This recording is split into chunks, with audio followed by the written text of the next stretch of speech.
Indeed, is it true that you've acquired a house? If so, I'd be interested in living with you. Unexpectedly, my mother-in-law started uttering such an absurd proposition over the phone. She must have caught wind of our recent home purchase from my husband. I could discern my sister-in-law's amused chuckles in the background. Does she believe her laughter can go unnoticed? Honestly, I have no desire to reside with my mother-in-law and the others. I thought my husband shared the same sentiment. However, the fact that they've been informed about our new house. Could it be that they're assuming we'll be living together? The idea that my beloved husband might be in cahoots with them fills me with a bit of apprehension. Yet, I have no intention of yielding to their wishes. Are they trying to manipulate me? If that's their game, I'll reverse the roles. Reflecting on all my past tribulations, I pledged revenge against them. I am Kate Thompson, 30 years old, working as an ordinary employee at a major financial corporation. I married my husband Joe 3 years ago, and though we don't have children yet, there's a valid reason for that. A decision we both took seriously. Joe and I are fully committed to our careers, toiling daily with the aim of advancing. Once our professional lives stabilize, we plan to build our own home and create a stable environment for raising children. We've agreed to revisit the topic of having kids once our careers settle down. This was a decision we made earnestly, sharing our genuine feelings and thoughts. We do aspire to have children eventually, and now as we prepare for that, I find myself recalling all my past struggles. Then one day, I successfully executed a well-planned project at work, and my promotion was officially confirmed. While my salary was already sufficient, the promotion brought even more comfort to our lives. On the other hand, Joe, although not promoted, received a substantial salary increase due to his years of service. With both our incomes on the rise, I felt it was time to turn our long-held dream into reality, so I broached the topic with Joe. Joe, I want to talk to you. Over the past year, both of us have had stable incomes. I think it might be time to consider getting our own home. What do you think? Oh, is it time already? From his excited voice, I could tell Joe was thrilled. Actually, I've been thinking about it too, but since I haven't been promoted yet, I felt a bit hesitant to bring it up. Don't worry about that. It's not like only one of us needs to earn money. I was thinking it might be okay to build our home in my name. Really? Well, you do earn more now. If you're okay with it, let's build our home in your name. All right, let's proceed with that. Let's go see some model houses on our next day off. Sounds great, let's go. We shouldn't miss this opportunity. I really feel grateful for choosing Joe at times like this, as we share the same values. The following week, we made an appointment to view model homes as planned. We looked at various types of houses, expanding our vision for our own home. On weekends, we began creating simple floor plans together, researching online. During a recent visit to a construction company, they suggested that instead of leaving everything to them, it's better if we create our own image for a more satisfying home. So Joe and I started building that image. However, neither of us has much knowledge of architecture or design, and even with research, it takes time to put it into practice. While taking breaks, we continued working, and then the doorbell rang. I thought it was a delivery, but when I opened the door, my mother-in-law was standing there unexpectedly. "Huh, Mother? What brings you here so suddenly like this?" My mother-in-law sometimes visits our place without notice. She glared at me and, without a word, took off her shoes and went into the house on her own. I near Joe, surprised by his mother's call, showed a startled reaction. "What's up? Did you have some business around here?" To Joe's question, his mother looked a bit perplexed.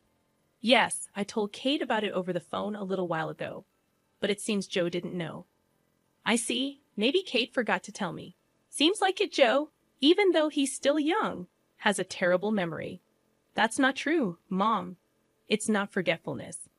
Kate is incredibly busy with work, and at the same time, she takes care of the household. Her mind is always full of things to do. You're such a kind boy, Joe. If your late father were here, he definitely wouldn't have forgiven that. I really respect Kate from the bottom of my heart. So, Mom, why did you come here today? To Joe's question, his mother smiled contentedly. Then she slowly took out a travel brochure from her bag, spread a page with a post-it note on the table, and showed it. Listen, Joe, I've always wanted to go to Niagara Falls. Won't you take me, please? My mother-in-law began to say such things excitedly out of the blue. Caught off guard by the sudden request, both Joe and I were left staring at her, mouths agape. My mother-in-law, relentless, kept pressing Joe, who was clearly flustered. Come on, Joe, you agree, right? Think of it as a way to show filial piety. Wait a minute, Mom. I'm in trouble if you suddenly say you want to go on a trip. Though you can come too, actually. I was thinking of going with Claire, but if Joe wants to go, I'm delighted to turn it into a family trip. Claire is Joe's sister. What are you talking about? Kate is here, and I can't get time off from work. But it's strange for me to pay for a trip for you and my sister, right? Not strange at all. Spending money for the family is a wonderful thing, don't you think so, Kate? Suddenly turning to me, my mother-in-law sought my agreement. Though shaken, I firmly expressed my opinion to her. Using one's own money for family isn't bad, but I think imposing it on others is different. What do you mean by that? Are you saying I'm trying to extort travel expenses from Joe? I didn't mean to say it in such a harsh way, but listening to you, it sounded like you just wanted us to pay for the trip, Katie. That's terrible. I had no such intention, but you're making me out to be the villain in front of Joe. I'm so shocked. That's not.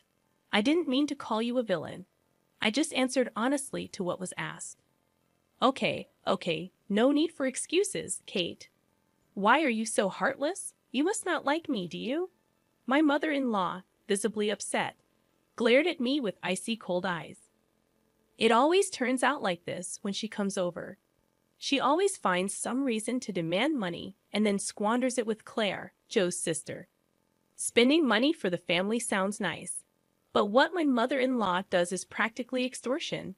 The situation is entirely different when Joe gives the money out of kindness, no matter of their family.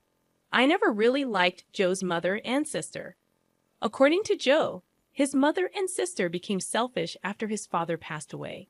Joe's father died when he was in high school, and since then, they have lived as a trio. With his strict father alive, he watched over the finances. But with his departure, there was no one to stop them, and they even freely spent the life insurance money. Also, since Claire works part-time and not as a full-time employee, her salary is low, and their life is always on the edge. So this is why she regularly visits our house, making excuses like life is tough, or I want to relax and travel somewhere, to extort money from Joe. Before marrying Joe, it seemed he was at the mercy of his mother and her demands. After his father's death, a sense of dependence for being cared for by his mother had bound Joe. However, since marrying me, Joe seems to be gradually realizing their true nature. Even when repeatedly asked for money, recently he's been trying hard to refuse. For Joe, that's quite a growth. Moreover, he has recently become able to speak back firmly to his mother. To my mother-in-law's spiteful words like, "You don't like me, do you?" Or "Why should I?" For such an uncharming daughter-in-law, Joe responded clearly, "Just because you're my mother doesn't mean you can speak badly of Kate. Didn't Kate just answer what you asked her?" Mom, you're taking Kate's side. What are you talking about? I think you're in the wrong here, Mom. That's so unfair. Surely Kate must have poisoned your mind against me, poor thing. You were such a kind child before we got married. I'm telling you, that's not it. I'm saying this because I think so. Joe's firm response surprised my mother-in-law, who was not used to being talked back to like that. With a frustrated look, by biting her lower lip, she said, "Fine," and left. Kate, I'm sorry. I'd always make you feel uncomfortable. No, it's okay. You stood up for us this time. Once we build our own home, we'll be further away. Let's not interact with Mom and them. Then yeah, That would be a relief. If you're okay with it, Joe, I'm grateful. The area we're considering for our new home is quite far from our current apartment, improving the convenience for both of our workplaces. Our current apartment is about 5 train stations away from Joe's parental home, but the new house will be 3 times farther and require transfers. The route from the station is also complex, so if we don't give them the address, they won't be able to find our new home. It's a good chance to cleanly break off our relationship with my mother-in-law. Later, we submitted our imagined floor plan to the construction company, and the construction started 2 months later. After about half a year, our $500,000 dream home was completed. We managed to squeeze some time from our busy work schedules to pack a few days before the move. I received a call from my mother-in-law on my smartphone. Busy packing. I turned on the speaker and answered the phone. Hello, I said, and my mother-in-law started speaking in an unusually high-pitched voice. Kate, when are you moving? You bought a house, right? I want to live with you. Suddenly, on the phone, my mother-in-law began to say such an outrageous thing. She must have heard about our new home purchase from Joe. I could hear Claire, my sister-in-law, chuckling in the background. That's great. We can make Kate work for us every day, Mom. You came up with a good idea, said Claire. Do they think their words aren't reaching me? It's clear they plan to piggyback on our move. I imagine them planning to use us for an easy life, honestly. I have no intention of living with them. I thought Joe felt the same. But telling them about the new house. Could it be that they're assuming we'll live together? The thought that my beloved Joe might be in league with them fills me with a bit of fear. But I have no intention of letting them have their way. They're probably trying to use me, right? If that's the case, I'll turn it around and use them. I told them the date of our move. Then my mother-in-law and Claire said, We'll come to the apartment in the afternoon on that day. Take us with you in the car and arrange the movers for us too. They hung up after making their demands. But of course, I have no intention of complying. For now, I'll check the facts with Joe. As I was about to go and tell Joe this, he was already standing behind me. Joe, you were there. I came to say we should take a break. But was that Mom on the phone just now? Ah, yes. I was going to talk to you about it too. Why did you tell your mother about our new home? It's not like that. Actually, when Mom came over last time, she seems to have seen the floor plan of our new house. She kept pestering me about it every day, so Kate, I'm really sorry. I see. So you don't intend to live with your mother, right? Of course not. After hearing that phone call, I'm even thinking it's better to cut ties with her. Joe's expression was filled with more anger than ever. It was the first time I had seen him this angry. From what Joe told me, my mother-in-law had seen the layout of our new home and was convinced it was a spacious house. She had pretended to be interested and called Joe repeatedly, asking him about the number of rooms and details of the facilities. But it seems that Joe is on my side, which relieved me. Then there's no problem at all. This made me determined to get my revenge on my mother-in-law. I've had enough of her saying whatever she wants. But it's goodbye to that now. I'll make sure to settle this properly. And so the day of the move arrived. Joe and I had the movers transport our things in the morning and headed to our new home in our car. By the time we finished moving everything, it was already past 1 p.m. Checking our phones while taking a break. We saw dozens of missed calls from my mother-in-law. She called me too, Joe said, sounding weary. Then my mother-in-law called again. I answered the phone with the speaker still on. Hello? Hello, Kate. Where are you? I told you I'd be at the apartment in the afternoon, didn't I? Yes, you did say that. So what can I do for you? What do you mean you didn't arrange for the movers? I've been waiting at home, and not a single truck has shown up. So I had to go to your apartment myself. Is that so? Well, that's too bad. You know, I didn't arrange for any movers. What? That's not the agreement. Where is your new house? Huh, you really think I'll tell you? After saying that clearly, my mother-in-law uttered a dumbfounded huh. She probably thought that as long as Joe was there, she could always have her way. But Joe is different now. He's my precious ally, trying to cut off the bad ties with his family. Determined to release all my pent-up feelings, I spoke firmly. Just to let you know, neither Joe nor I have any intention of living with the two of you from now on. Please don't involve yourselves in our lives. What are you saying? Your opinion doesn't matter. It's up to Joe to decide. At least tell me where the new house is right now. Huh. How are you going to get here without even knowing the address? This house is in my name. I have the right to decide who lives here. If you two just barge in, it's trespassing, and I'll sue you right away. What? Trespassing? How rude to say that about your husband's family. At that point, Joe spoke up in a deathly cold voice. Family? My father, who was a family member, is already gone, isn't he? What are you saying, Joe? After hearing that last phone call, I'm utterly fed up with you two. Just having a blood relation with you is embarrassing. From now on, my family is only Dave and Kate. I no longer consider you two as my family. Wait, Joe, don't say such things. Don't bother us again, got it? With that, Joe hung up without waiting for her reply.